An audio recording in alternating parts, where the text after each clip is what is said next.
بے ساختہ از قلم سحیرہ ویس قسط نمبر 4۔ ہیلو دوستو، کیا حال ہے آپ سب کے؟ امید ہے آپ سب خیریت سے ہوں گے۔ تو دوستو، جیسے کہ میں نے اس کی پہلی 3 ایپیسوڈز اپلوڈ کر دی تھیں، بہت ہی انٹرسٹنگ اور بہت ہی رومانٹک ناول ہے، تو وہ جا کر دیکھیے اور پھر اس ایپیسوڈ پہ آئیے گا۔ لیکن یہ بھی کافی انٹرسٹنگ ہے، تو امید ہے آپ نے میرا چینل سبسکرائب کر دیا ہوگا، تو سبسکرائب کر دیں ابھی تک نہیں کیا تو شروع کرتے ہیں۔ بس اب اسے تایا تائی کے آنے کا انتظار تھا۔ آج وہ جلدی گھر آیا تھا، آخر کار اپنے آئیڈیا پر عمل بھی تو کرنا تھا۔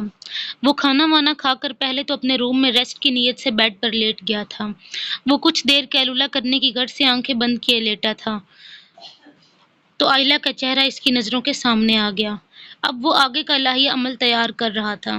سب سے پہلے تو اسے اپنے والدین کو راضی کرنا تھا، اس کے بعد تایا تائی کی رضامندی حاصل کرنی ہوگی۔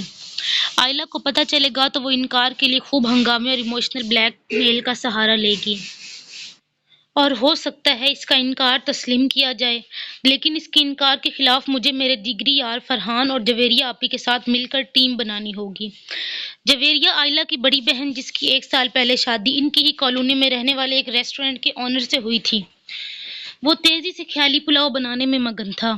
ایک اور سوچ جو اس کے ذہن میں آئی وہ یہ تھی کہ جلدی سے آئلہ سے زبردستی نکاح کر کے اس کو خوب تنگ کروں گا اور اپنے سارے بدلے لوں گا، پھر بیچاری میرا کچھ بھی نہیں بگاڑ سکے گی۔ یہ سوچتے ہوئے اس کی آنکھ لگ گئی اور حازم صاحب خواب خرگوش کے مزے لوٹنے لگے۔ حازم اٹھا تو شام ہو گئی تھی، تقریباً عصر کی نماز کا وقت بھی ختم ہونے کو تھا، اس لیے وہ جھٹ سے اٹھا اور وضو کرنے بھاگا اور ساتھ ہی سونے سے پہلے سوچی گئی باتوں کو پھر سے سوچ کر مسکرانے لگا۔ وضو کر کے جلدی سے اپنے ہی روم میں جائے نماز بچھا کر نماز پڑھنے لگا۔ نماز پڑھ کر وہ باہر آیا اور امی کو ڈھونڈتے ڈھونڈتے برآمدے میں گیا۔ وہاں امی برآمدے میں بچھے دیوان پر بیٹھی آئلہ کو اپنی نگرانی میں نماز پڑھوا رہی تھیں۔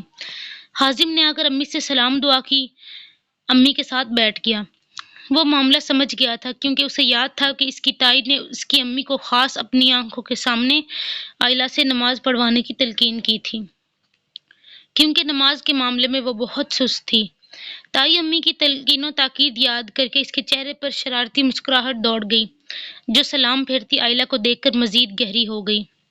آئلہ نے اس کی طرف دیکھنے پر اسے اپنے اوپر ایسے مسکراتا پا کر کھا جانے والی نظروں سے گھورا۔ حازم امی کی طرف متوجہ ہوا اور باتیں کرنے لگا۔ آئلہ دعا مانگ کر اٹھی اور جائے نماز لپیٹ کر اندر کی طرف بڑھنے لگی کہ حازم کی آواز پر وہیں ٹھہر گئی۔ یار، ذرا میرے لیے اچھی سی چائے تو بنا دو۔ حازم نے شرارت سے اسے اپنا حکم سنایا۔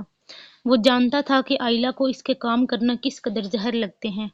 آئلہ وہیں کھڑی ناک اوپر چڑھاتی اور منہ کے زاویے بگاڑتی کوفت زدہ سی ہو کر اسے دیکھ رہی تھی۔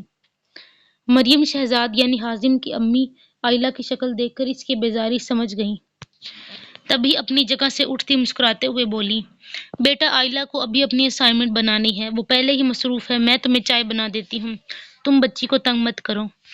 حازم نے وہیں سے امی کو ہاتھ کھینچ کر بٹھا لیا اور کہنے لگا کہ نہیں امی، آپ کیوں بنائیں گے بھلا، اس اناج کی دشمن سے بھی ہاتھ پیر ہلوا لیا کریں، اور جسے آپ بچی کہہ رہی ہیں وہ اگلے مہینے پورے 22 سال کی ہو جائے گی۔ امی کو اس کی باتیں سن کر اور ان باتوں کے ری ایکشن میں آئلہ کی شکل دیکھ کر ہنسی آئی۔ انہوں نے حازم کو ٹوکا بھی، مگر وہ تو اور بھی بہت کچھ بول رہا تھا جسے سننے کے لیے آئلہ رکی نہیں، بلکہ غصے میں چائے بنانے پیر پٹکتی اندر بھاگ گئی۔ اب حازم کے بابا بھی وہاں آ گئے، جو غالباً باہر سے چہل قدمی کر کے آئے تھے۔ حازم نے کھڑے ہو کر ان کو سلام کیا اور پھر واپس بیٹھ گیا۔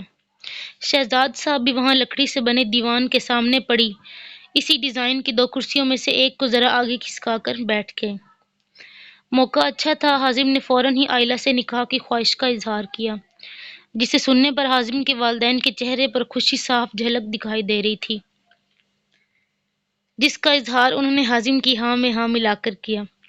انہیں حازم کے فیصلے پر بہت خوشی ہوئی، کیونکہ وہ خود بھی اس کے متعلق یہی سوچ رہے تھے۔ اتنے میں آئلہ تیز قدموں سے چلتی ہوئی حازم کے لیے چائے لا رہی تھی۔ شہزاد چچا کو دیکھ کر اس نے اپنی سپیڈ کو بریک لگائی، ان کو ادب سے سلام کیا اور حازم کے ہاتھ میں چائے کا کپ تھمانے لگی۔ حازم سمیت اس کے امی ابو بھی آئلہ کو دیکھ کر مسکرا رہے تھے، جنہیں دیکھ کر آئلہ کچھ پزل ہوئی اور پھر ان سے ایکسکیوز کرتی اپنے روم میں اسائنمنٹ بنانے چلی آئی۔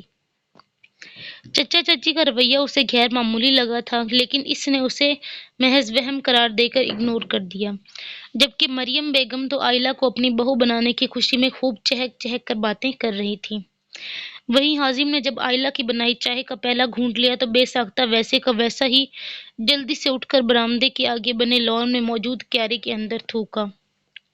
اس چائے میں بہت سارا نمک، ہلکی ہلکی مرچیں اور چینی کا ٹیسٹ تھا۔ حازم کو بے حد افسوس ہوا کہ اس نے آخر آئلہ کو چائے کا کہا ہی کیوں۔ حازم کی امی نے بھی آئلہ کی حرکت سمجھ آنے پر حازم کی حالت دیکھ کر بھرپور قہقہہ لگایا، جس پر حازم نے ان کو خفگی سے دیکھا اور ساری چائے کیاری میں انڈیل کر ہاتھ میں خالی کپ لیے اندر چلا گیا۔ تو آج کے لیے بس اتنا ہی، اس کی ایپیسوڈ 4 ختم ہو گئی ہے۔